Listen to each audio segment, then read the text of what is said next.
Hey y'all, welcome back to the Don't Mom Alone podcast. I'm your host, Heather McFadden, and this is the place where I get to walk alongside you and connect you with people and resources so you know that you don't mom alone. And in this episode, number 422, I'm welcoming to the show my real life friend, Dr. Kelly Jameson.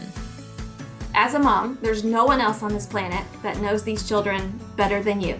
So trust your gut, trust your intuition, have a conversation with each of them privately before the school year starts to hear from them what their fears and expectations are, and then share a little bit with yours too.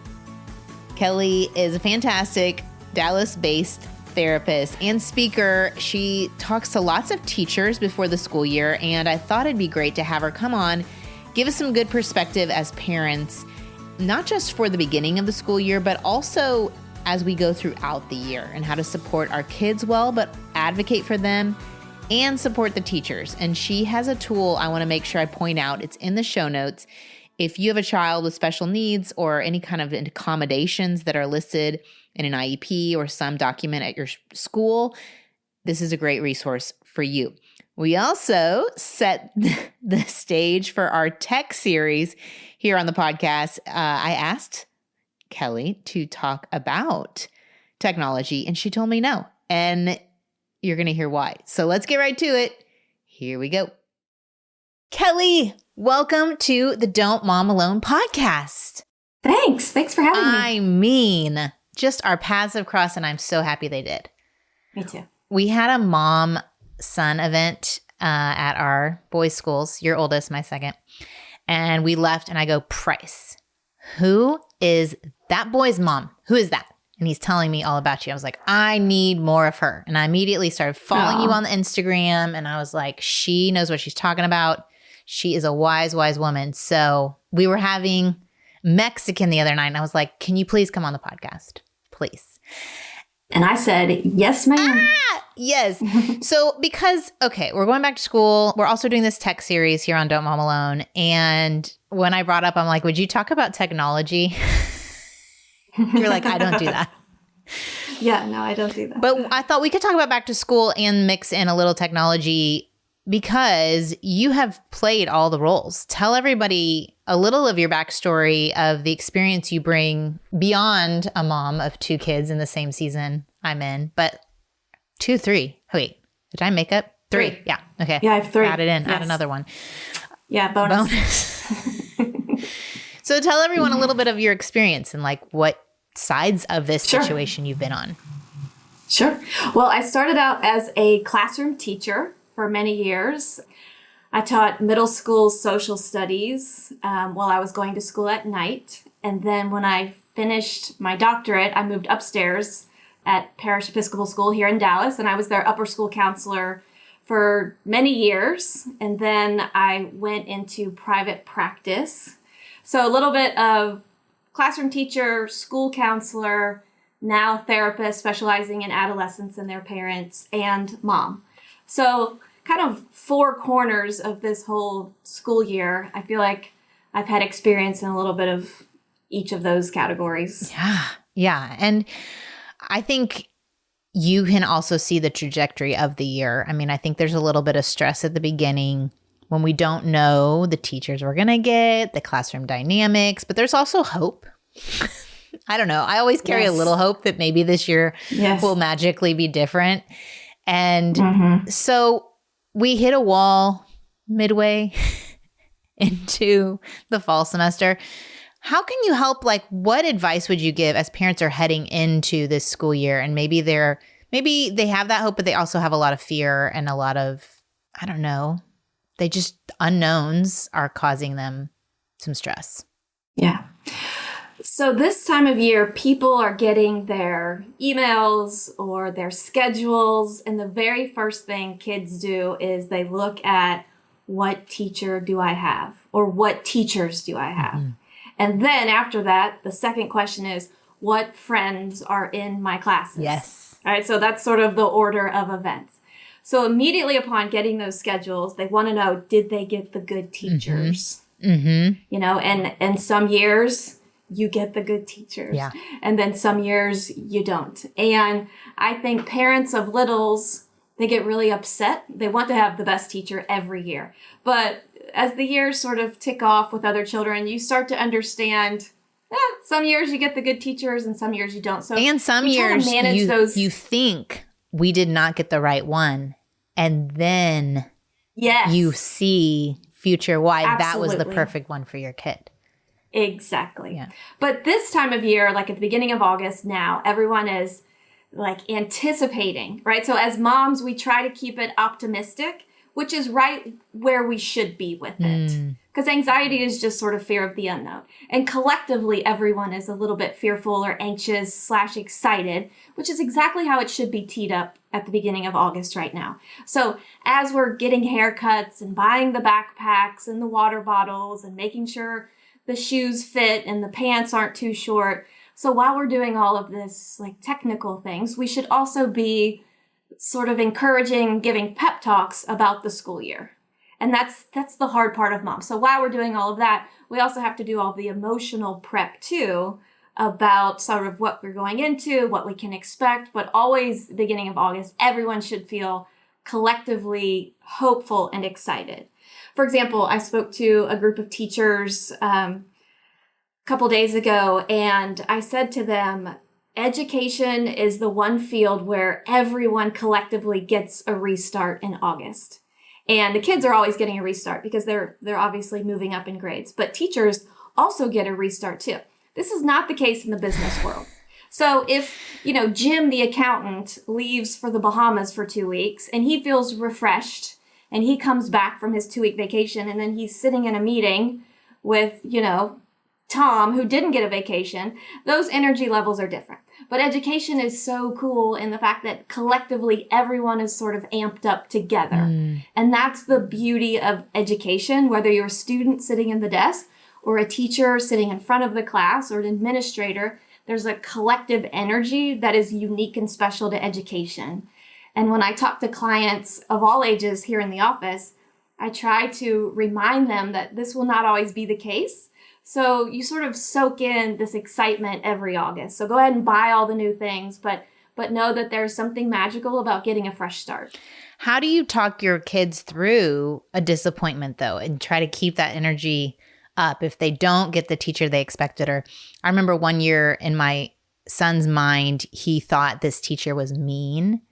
Once he got to know her, she's fantastic. It's like the most loyal, kind teacher ever. But he had in his head from seeing her in the hallway an impression that was not true.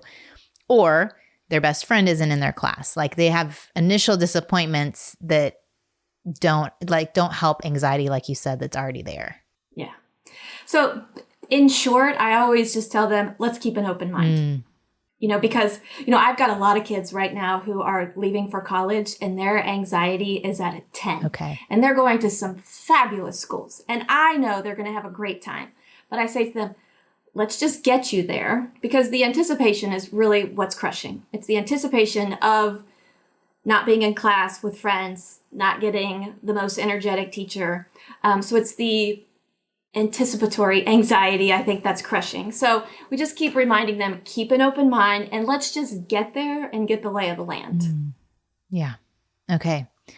So what if, and you've talked to me about this experience, but what if you're a parent of a child with special needs and you need to communicate, you have your first teacher meeting? How or what should we do to guide that process to advocate well? Yes, exactly. So if you have a student or multiple students with learning differences and you have accommodations on file with the school, you likely have an opportunity to meet with the teachers before school to kind of talk through the accommodation. Now, let me tell you what this looks like as a teacher on the other side. So you're coming back and you're getting your classroom ready and you're making your copies and you're getting your curriculum ready, and you'll get an email or the school diagnostician or the counselor comes and hands you a piece of paper of all the students this year that have accommodations. And you're thinking, okay, great, got it. And you stick it in a file. And then you go about doing all the other thousands of things that you have to do in August. But the beauty of making an appointment as a parent to sit down with that teacher and to have a one-on-one conversation is absolutely crucial to the success of your child with a learning difference that school year. So my recommendation is always request a meeting if the school doesn't already offer a before school meeting to talk through the accommodations, to go ahead and put that email in or that phone call now and try to get in there before school starts, or at least the first week of school. And my recommendation is always to sit down. And in fact, I have a template that we can put in the show notes that your listeners can print. That's really helpful. That is just a one-page sort of bullet point notes about your child, and I put on it like what teachers they've had at the school in case the teacher wants to go back and consult with the former teacher about, what went well. Yeah. Yep. And then the diagnoses, and then what works for this child, and then what does not work for this child. And that is a really quick, and then I always put a picture of my kids up in the corner. It sounds cheesy and it sounds a little simplistic, but as a teacher, if they can just have a quick, they don't need the 30-page report from the diagnostician. It has to be sort of quick and simple for them. So it's just a one-page, basically highlights about your kid so that they remember, oh, right, this one has dyslexia. I cannot count off for spelling, and this is what works for him, and this is what doesn't work for him. And those meetings are quick. Like, for example, I just scheduled 2 of those meetings with 2 of my children, and they're 20 minutes each. Yeah. 20 minutes is not enough time to talk through what a mom thinks is a thorough conversation about your child. But if you can slide them a sheet that you feel like covers everything and hand that over to them that they can look at in their own time, then you've done your part at the beginning of the year so that everyone's on the same page about your child's needs. That gives a mom peace of mind. Now, whether the teacher never looks at it again, as a mom, you've done your due diligence that your teachers really understand what the challenges are that your child faces and things that will help them be successful.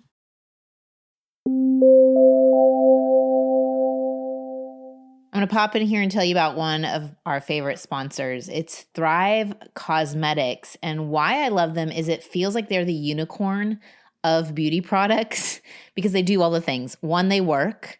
2, they're good for the environment and your body. And 3, they give back to our communities. And I really, really love their Liquid Lash Extensions Mascara. I've told you about it. If you have not tried it for yourself, just give it a shot because it's so great. More than 25,000 people have given it a 5-star review. It mimics the look of lash extensions, but it does not damage your lashes with glue, and you don't have to pay the salon prices. My favorite thing is it uses this proprietary tubing formula, which means it wraps around each lash.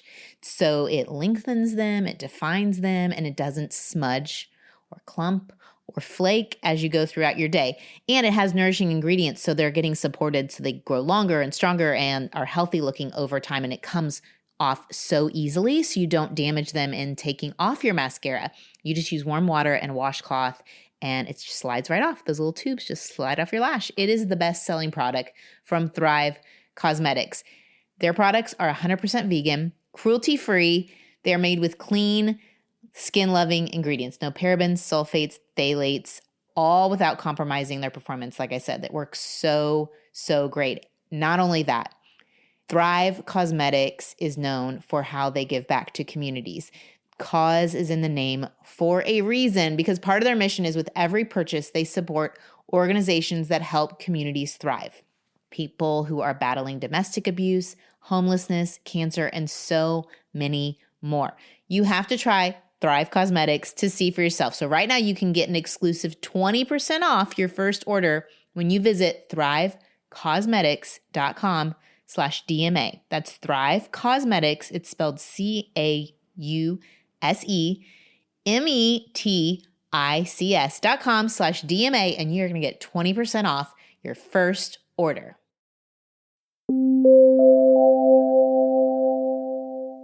So smart.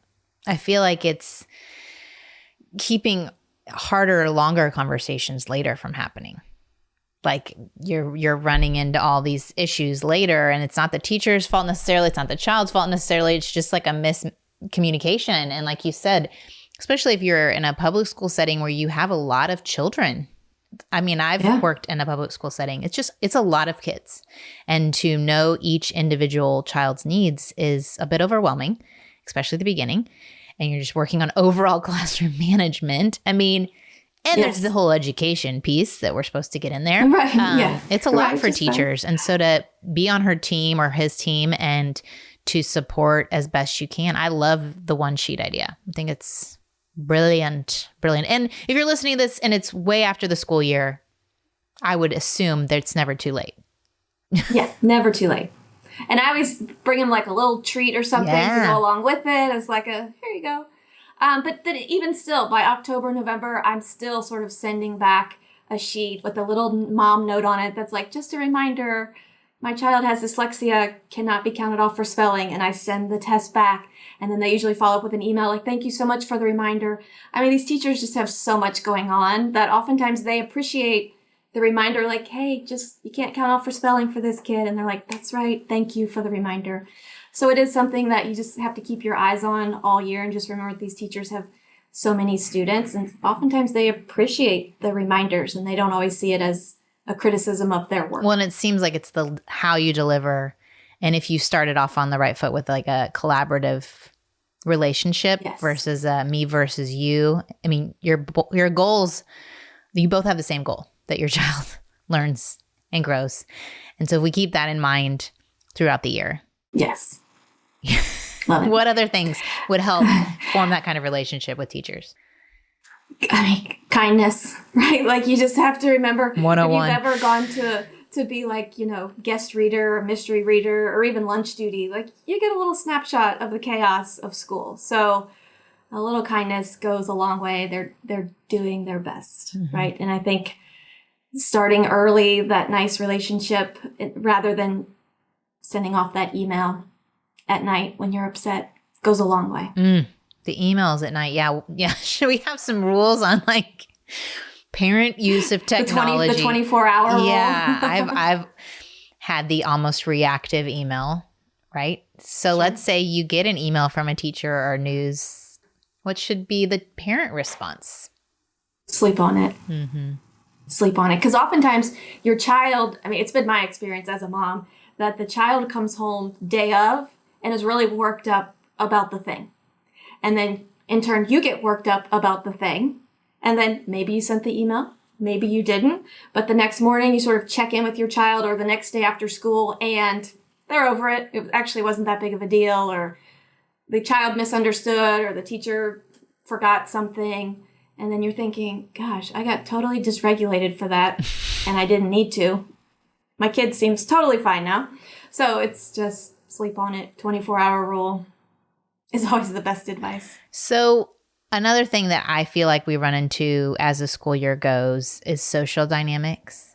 Could you do a little coaching for moms on social dynamics? I feel like when they get into late middle school, high school, we're not the drivers of the social dynamics, or we should not be, is my view. The drivers. We might be the coaches and like they bring us something but we're not the ones setting up the things necessarily. Do you agree or disagree? Solid therapist answer. It depends. It depends. So if there's a real struggle, you might be in there like creating. Yeah, I mean, if you have a super introverted child who's hesitant to get involved, but wants to get involved, then yeah, I mean, I'm going to endorse a little social engineering there. However, if you have a socially stable kid, then sure, let them sort of wade those waters, but it kind of depends. But I'll tell you, as a therapist, October is a big month for us in terms of social drama and social mishaps and disappointments. October is mid-football season. So everyone's going to the football games, everyone's going to the pre-parties, the after-parties. It's also homecoming season. I hate homecoming. October I'm just going to throw it in there. I hate homecoming. It's a lot, it's isn't too it? much. I mean, it's a lot. Yeah. October is also generally first big unit test of academics. So teachers have gotten through a few tests or a series of quizzes, and then it's like the first assessment of a unit. So there's a collision of academic stress where unit tests show up in October, or maybe they have midterms, and then also social drama peaks in October. So that is just the perfect storm of a lot of tears and a lot of upset kids and frustrated parents. So it's also the kickoff of the holidays, right? So October for us is kind of Super Bowl season as therapists because it's a lot of homecoming heartbreak and it's a lot of disappointments and it's a lot of academic setbacks. So that tends to be a tough month, October. January, there's just the January slug. Teachers come back from holidays, kids are over it. Teachers realize they only have a certain amount of weeks left to get through the curriculum, so they're turning up the heat. But kids, it's a long haul from New Year's to spring break, and that's a tough block of time. So there's some incongruence with energy between teachers and parents and kids. And then for us therapists, again, April and May are big emotional months.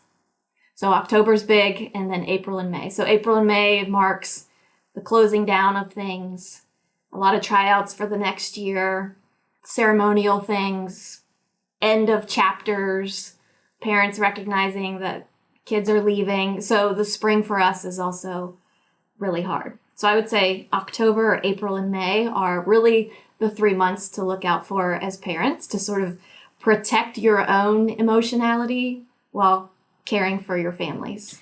And just even hearing like that's normal. Every time someone says, no, that's normal. It's like, marriage is hard. That's normal. Like, there's not something wrong with you if it's hard, is helpful to hear.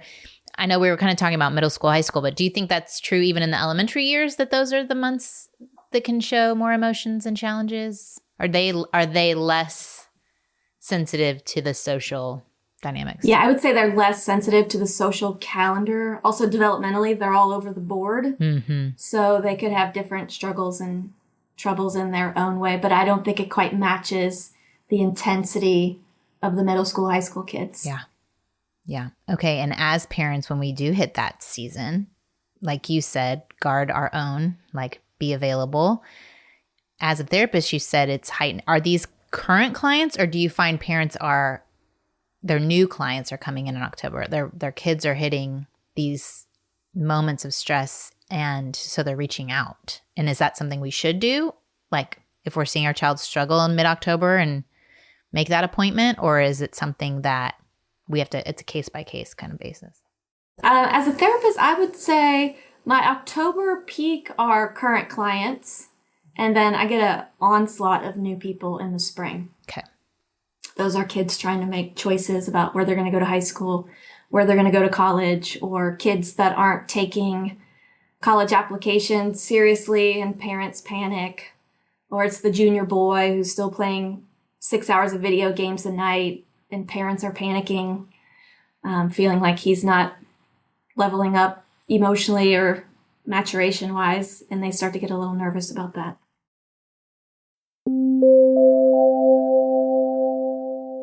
With this back to school episode, I wanted to connect y'all with a fantastic resources. Summer, we know it's come to an end. Some of you may have already started back to school, and maybe you got everything on your kids' back to school list. If not, I want to introduce you to our amazing sponsor, Mr. Pen.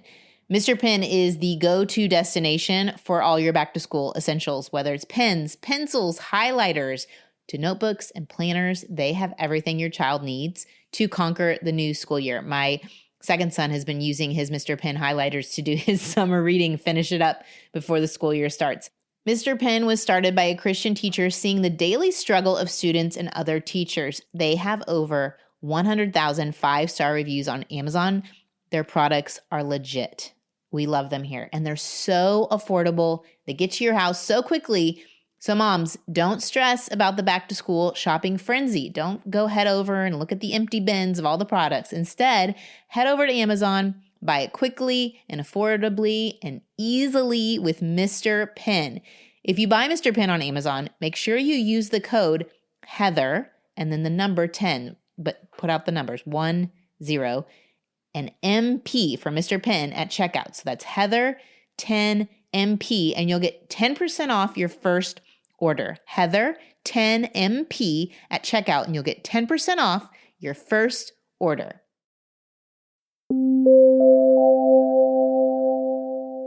You brought up technology. So here we go.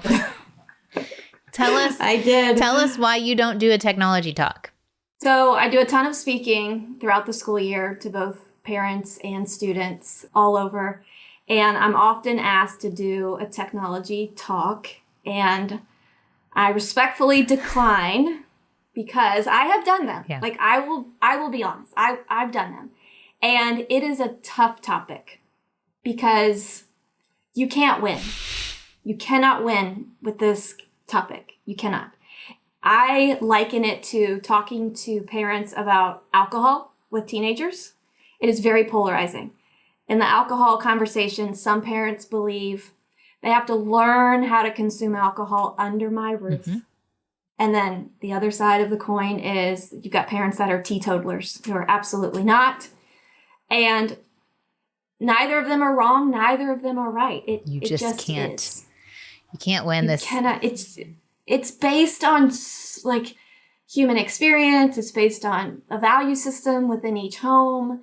And even as a professional of mental health and adolescence, I can't give you the right answer. Yeah. So I just avoid it because inevitably people want to know what grade is the correct, appropriate grade to give my child a phone? What grade is the appropriate grade to allow them to have social media? How much screen time should my child have? And I'm like, I cannot answer that for you.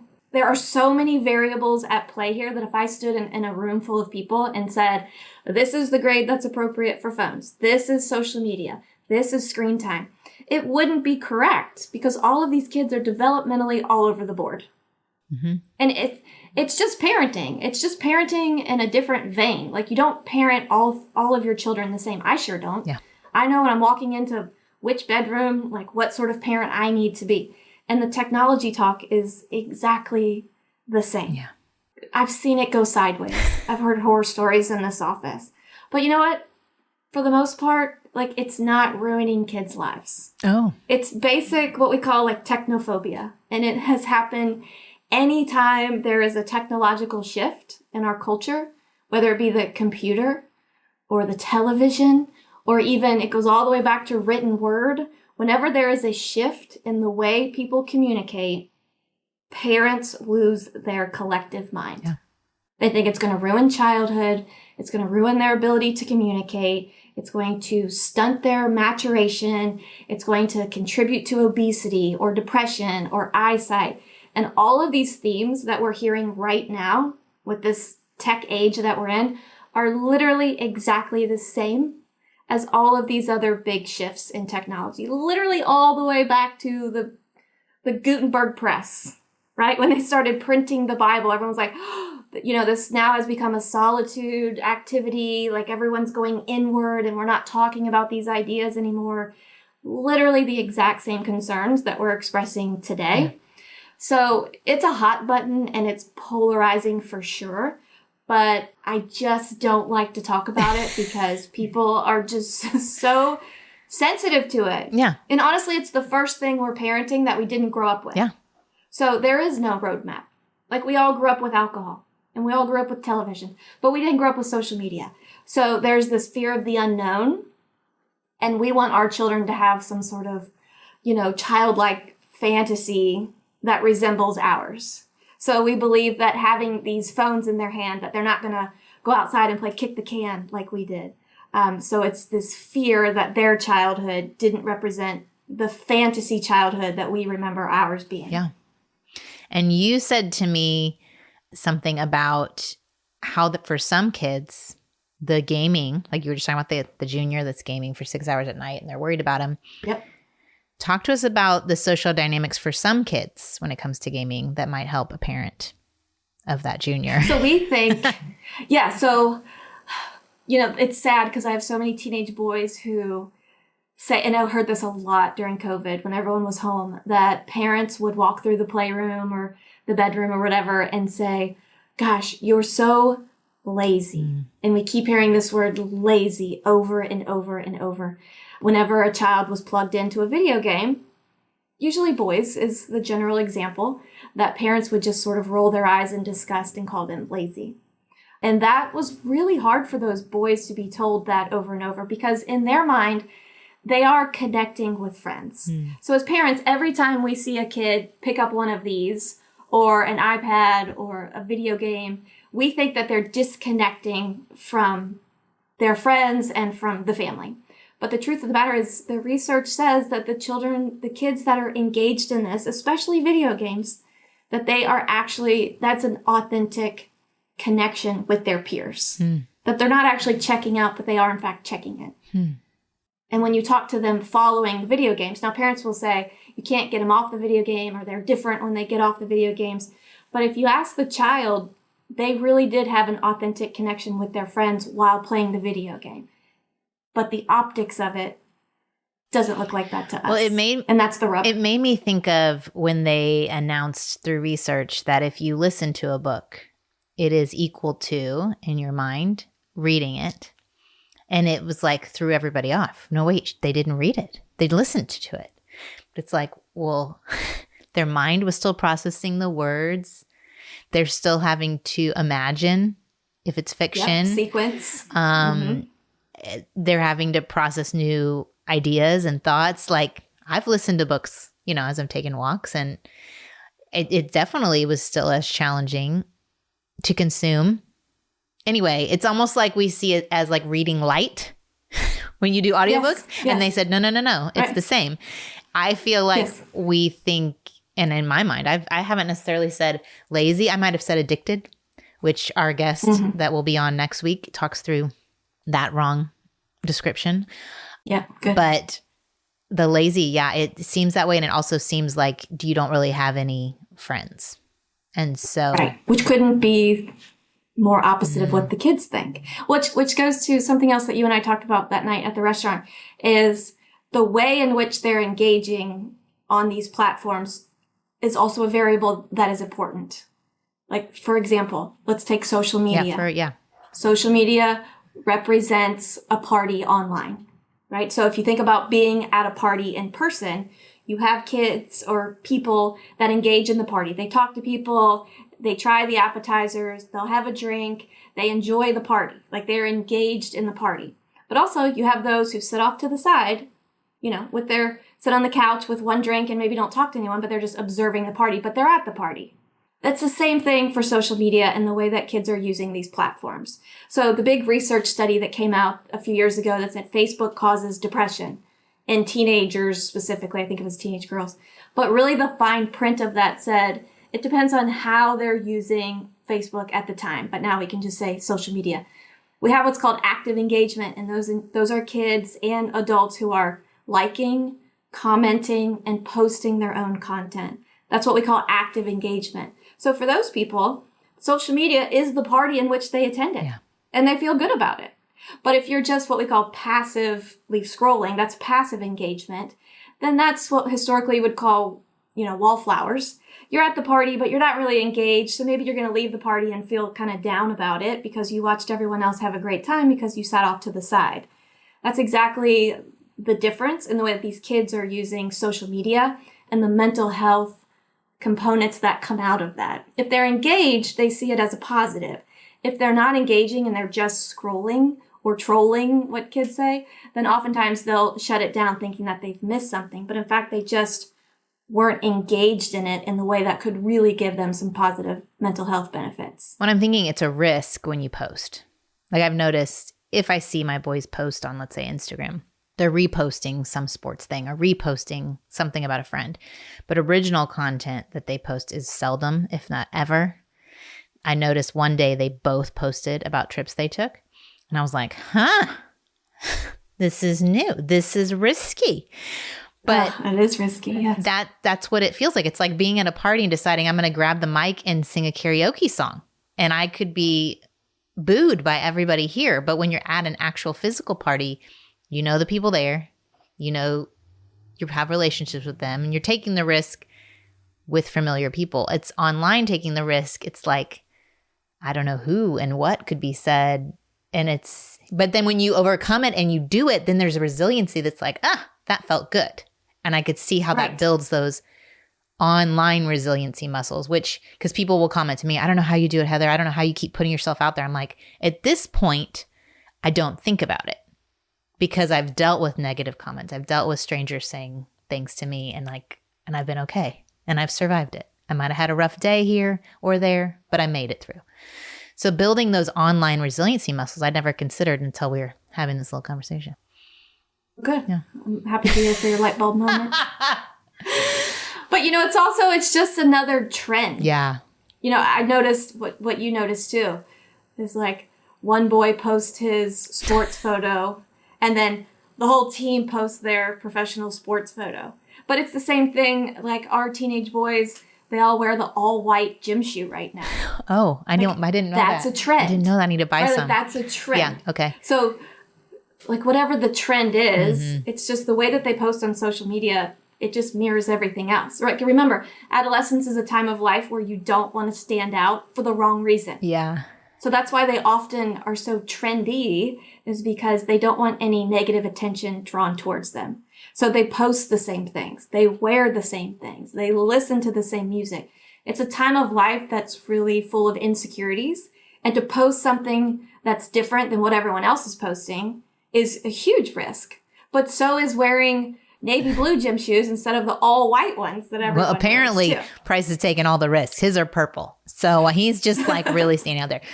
I think that is interesting. Even with learning the rules, I remember with Snapchat, which we're not getting into. I'm not going to tell you when or where to not, or if, whatever. That's not what we're talking about. But I do remember the boys learning you don't do full face. With someone you like or whatever, that communicates a whole thing. It's a whole set of etiquette and rules that they're very aware of, but they had to learn. That's right. Which is completely foreign to us. Why would you not show your face? Why would you show half your face and half of the ceiling? Which again goes to we're pioneering this parenting path. We're figuring out on the fly. But by the time I get to my fourth, it'll be a different thing. That's right. That's exactly right. When I was talking to those teachers the other day, I said, who is brand new to teaching? This is your very first year of teaching. And this sweet girl raised her hand and she was young. And then later we were talking about Instagram and she's like, I don't have Instagram. I'm only on Facebook. And I was like, wait, what? What do you mean you're only on Facebook? Is this going backwards? Are we doing the other? Young people getting back to Facebook? And she's like, I don't know. I just like Facebook better. Okay. And she was young. And I was thinking, I can't keep up. I don't know what's what. Okay. All right. Who knows? Who knows? I haven't tried the Be Real for a minute, and I just gave up on that. It was fun for a second. Or even the Threads recently. Threads. I tried it for a second. Yeah, I tried it for a second, then I was like, I'm over it. Yeah. No, this is good to navigate all of this. Y'all, Kelly is not going to give you the how-to. But to me, it was healthy perspective on the trend of technology across parenting generations. This has always been a thing. Even when you were talking, it reminded me. So we named our third son Watts after Isaac Watts, who is a prolific hymn writer. But at the time, they only sang psalms, from the book of Psalm.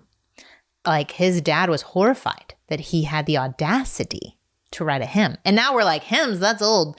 So it is, it is this whole change thing and adjusting. And yes, we need to hold each other's hands. And we're going to walk you through it in this tech series as best I can without giving you a formula. But any last thoughts on back to school and parents' perspective and helping them? Yeah. So I think my best advice is recognize that each child needs something different from you each year. Yeah. So, for example, last year I was worried about my high schooler. This year I'm more worried about my youngest going into middle school. So just as a mom, there's no one else on this planet that knows these children better than you. So trust your gut, trust your intuition, have a conversation with each of them privately before the school year starts to hear from them what their fears and expectations are, and then share a little bit with yours too. And then know that you are just going to have to sort of measure each child and know who you have to pour into a little bit more. And that might change. By October, when everything sort of starts to fall apart, you may have to shift and get back to that child. That is usually your strongest student, maybe your perfectionist that usually don't have to, engage much academically. And you may have to sort of give that child more time. But recognize that each child needs something different from you, and that could change throughout the year as well too. So this mom thing requires 24/7 presence 24/7. to Never sleep. To recognize, don't sleep. Never sleep. Like you're on all the time. No, I'm teasing. So just sort of know that each child needs something different from you. And then also your mom tribe is critical as well too. Yeah. The older kids get, the less moms sort of share what's going on in their house, because as the kids get older, the issues become riskier and moms tend to talk less to their people. So I'm always encouraging moms, like, circle your wagons, talk to your people, be vulnerable, talk about what's the struggles are in your house, and help, like you said earlier, normalize it, minimize it, and get through it, which is also what we do in therapy. Yeah, I would say yes to all of that. Don't mom alone, for sure. And in those teen years, yeah, I think it's risky. I had a mom reach out to me about an issue, and like we worked on it together. It was like, okay, we're in this together, because our goal is the success of our children together. We want them to be flourishing adults. And this isn't like a, what did we do wrong? Beat ourselves up party. This is, what are we going to do next? And how are we going to support each other in that? I was thinking, you see a lot of teen clients and others. I do. What do they wish their parents would do? What do they tell you that they're like, man, my mom and dad don't do this? Well, I will tell you, well, first of all, they're listening when you think they are not. So behind the eye rolling and the staring at the phone or looking out the window while driving, when they get here to therapy, they can tell me verbatim what you say. So keep talking. It is going in, even if they're not giving you like an emotional response. So keep talking to them. And then what do they need? I would tell you that the teenagers would say that we need more understanding about how difficult it is for them in these days and times. It is really so much more frenetic than it was for us. And they have so much more pressure collectively than we did growing up. There's just so much more emphasis on children in the American family than ever before. And that is overwhelming to them. And they wish that we understood that better. Yeah. We're taking it on like we feel the pressure as if their success is on our shoulders, but they're feeling like they don't want to disappoint us and make a mistake and look a fool. Yeah. I mean, my most famous line is, children have become the new status symbols of the American family. And they feel it. They can't quite articulate it all the time, but with the yard signs and the car stickers, they recognize that their ability to achieve in a certain community is correlated with our status and oftentimes our friend groups. So that's hard for them. Yeah. My parents didn't have a yard sign in our front yard in the 80s, like where we went to school. No. But now there is so much status attached to these schools, in these communities, and these sports teams, that the kids really feel the pressure of that. I hadn't thought about that. It's a lot. Okay, you're here in Dallas, so y'all need a great therapist. Go see Kelly, Dr. Kelly. But also, do you have a website online that they could connect with you, that you could just say? We'll put it in the show notes too. Yeah, it's just drkellyjameson.com. And she'll come speak to your groups, and look out for a book soon. Publishers, if you want to sign Dr. Kelly, she's available. That'd be great. We need to have you back on, because you are so wise and just the right temperature for our community. Like, love it. So, thank you. Thank you so much. Thank you for being here. All right. Take care, everybody. Okay, thanks y'all for joining us. I hope that was helpful as you think about this year, and definitely check out the template in the show notes. It's labeled Accommodations Sheet Template to help you advocate for your kiddos, create something that you can hand a teacher. Even if you've already started school, you could print this off or create it and be a helpful reminder as you work alongside the teacher that your child has. And if you're homeschooling, private school, whatever it is, I'm going to pray over our years that God would lead us. So here we go. Lord, I thank you once again that we grow and change. And I always think of that verse that Jesus grew in wisdom and stature and favor with God and men. And I pray that over our kids, that this year they would grow in wisdom. We know they're going to grow physically. We pray that they would know you more deeply as they grow this year. We pray for any kids who haven't professed salvation, that they would come to saving knowledge of you, God, and that the Holy Spirit would indwell them. I'm just thankful that the good that comes, love, joy, peace, patience, kindness, goodness, gentleness, self-control, that is fruit from you, God, in us. And it's not work when we are surrendered to you. I pray that as parents, we can make the time, center ourselves in the truth of who you are, so that the overflow of that would be fruit as we interact with teachers or other parents, or in whatever, our homeschool co-ops, in our homes as we teach, whether it's on the sidelines at a sporting event, how we conduct ourselves, that it would be led by you, and that your sweet aroma would be so attractive to everyone around us that they would want to know the source, and that would be you, God. I pray that we could have the wisdom to make time to have intentional conversations with our kids, to know what their fears are for the years, or what they're hoping to grow in this year, but also to just walk alongside them and allow you to work in them, that they're not finished yet. We're not finished yet. And thank goodness, Lord, I pray for peace to cover over us as we go forward. I pray for any disappointments, any challenges, any new things, that we would be comforted to know that you go before us, Lord, and you go walk with us, and you come behind us. In Jesus' name, amen. All right. Thanks, y'all, for listening. Okay, so this was kind of like a warm-up to a couple episodes we're going to do on our tech series. I've got some great guests coming on the show in the next couple weeks. So I'll see you back here next week. Actually, special, if you lasted this long, a little bonus episode with me and Cynthia Yanoff coming out this Friday. So make sure you're subscribed wherever you listen to podcasts, so that episode pops up into your Listen Now box. We're going to give a little update on our summers, talk about family trips, and, deliver some fun new news.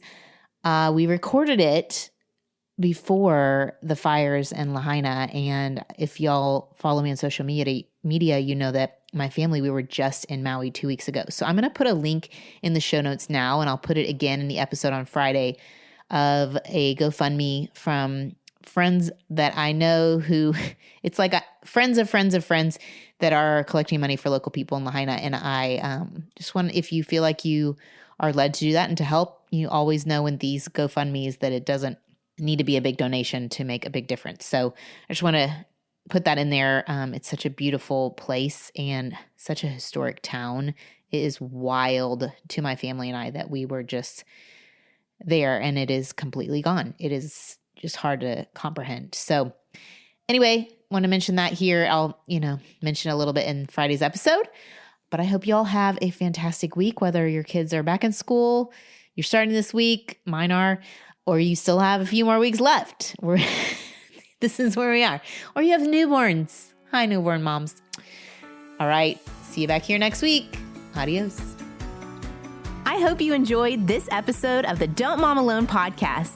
If you're wanting to connect with more people and more resources to help remind you that you're not alone, head over to don'tmomalone.com. That's where you'll also find show notes with any links mentioned by our guests. Most importantly, I want you to know the good news, the great news that you're not alone because God has promised to always be with you. With faith in Jesus Christ, the one who died for you and rose again, Jesus said when he left, he was going to leave a helper, a comforter, to be with us. God in us. Moms, that's superpower. So while you're washing dishes at your kitchen sink, while you're driving to and from work, while you're feeding that baby late into the night, while you're cleaning sticky floors, God promises to be just as present with you as when you're worshiping in a church pew. As it says in Zephaniah 3:17, the Lord your God is with you. He is mighty to save. He takes great delight in you.